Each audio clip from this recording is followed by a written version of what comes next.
Discovering someone stole your grandmother's jewelry at her funeral is devastating. Realizing she's been stealing from grieving families for 12 years and you have proof of every single theft? That's the kind of evidence that sends someone to prison. I'm Rebecca Walsh, 37 years old. 3 months ago, my grandmother died. 92 years old, beautiful life, loved by everyone.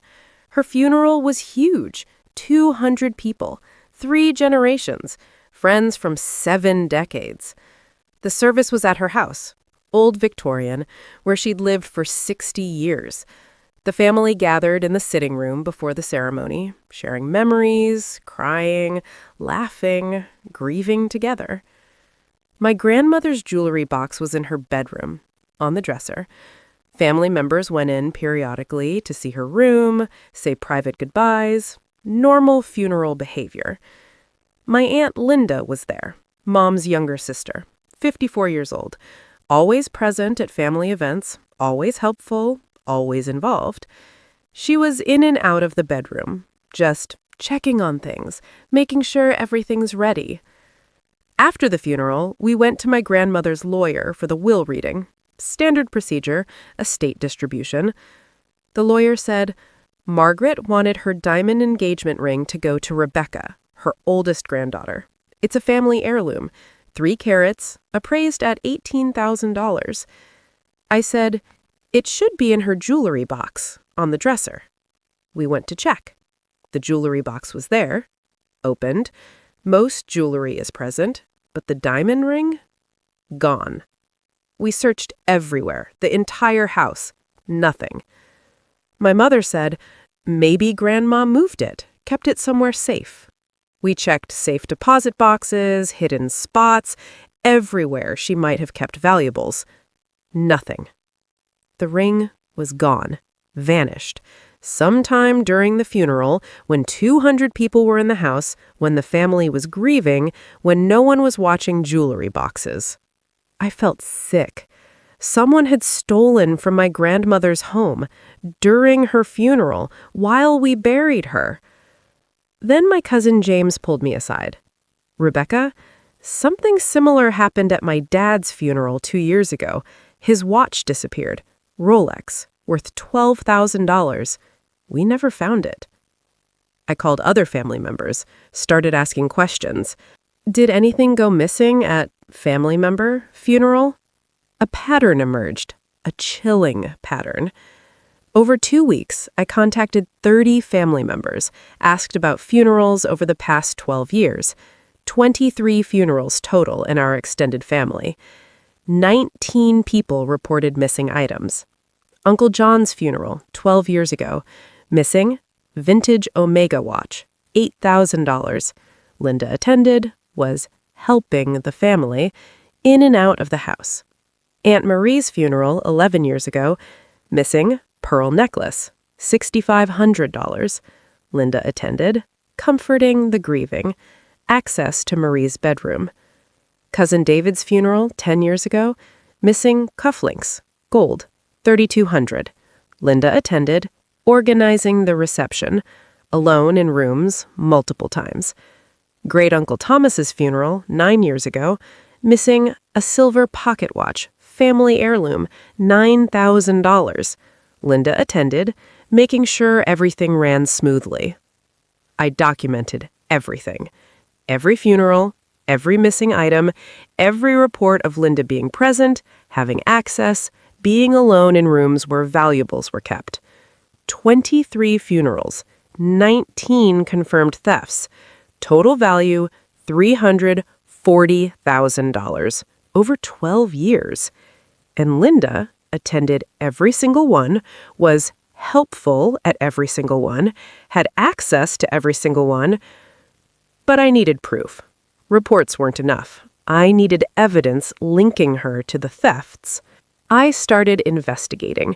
Where would she sell stolen jewelry? How would she convert valuable items to cash? Discovery 1. Pawn shops. I visited every pawn shop in our city, showed photos of missing items, asked if anyone had sold them.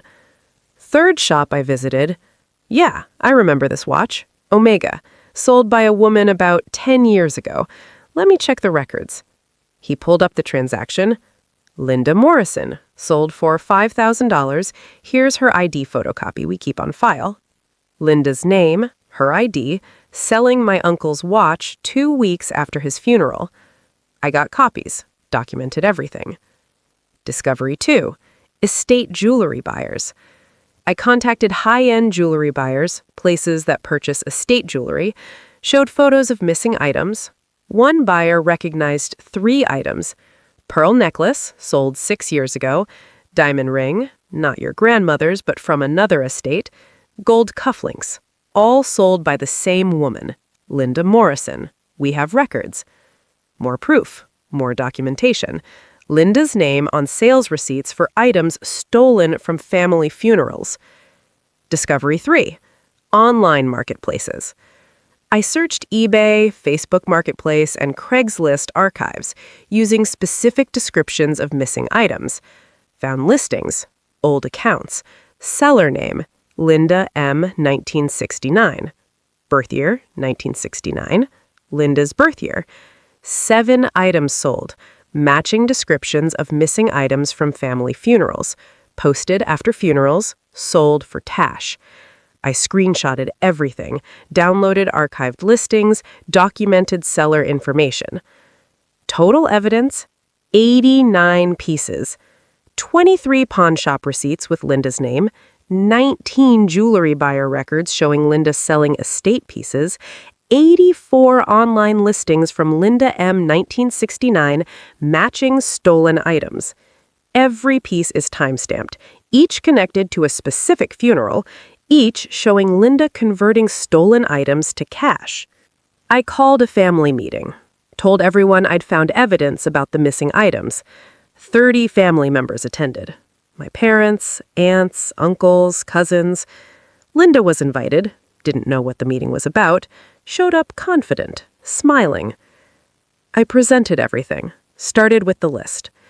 For 12 years, valuable items have disappeared at our family funerals. 23 funerals, 19 confirmed thefts, $340,000 in total value. People murmured, shocked. Some knew about their own missing, didn't know it was a pattern. I investigated, found evidence. The same person attended every funeral where something went missing. The same person had access to rooms where valuables were kept. The same person was found selling those exact items. I projected pawn shop receipts on a screen.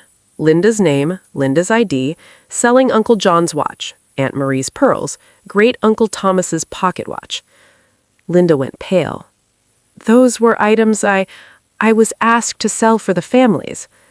My cousin James stood. No one asked you to sell my father's watch. It was stolen from his dresser during his funeral. I showed jewelry buyer records.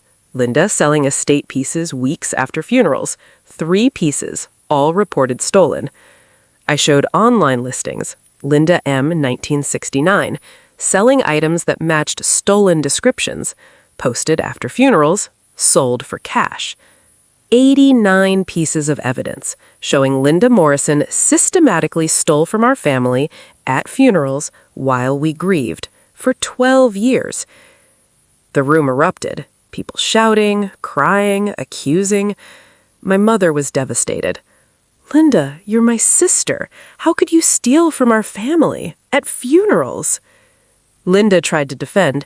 I borrowed some things, needed money, was going to return them. I said, you sold them at pawn shops, to jewelry buyers, on eBay. That's not borrowing, that's theft, Mariner.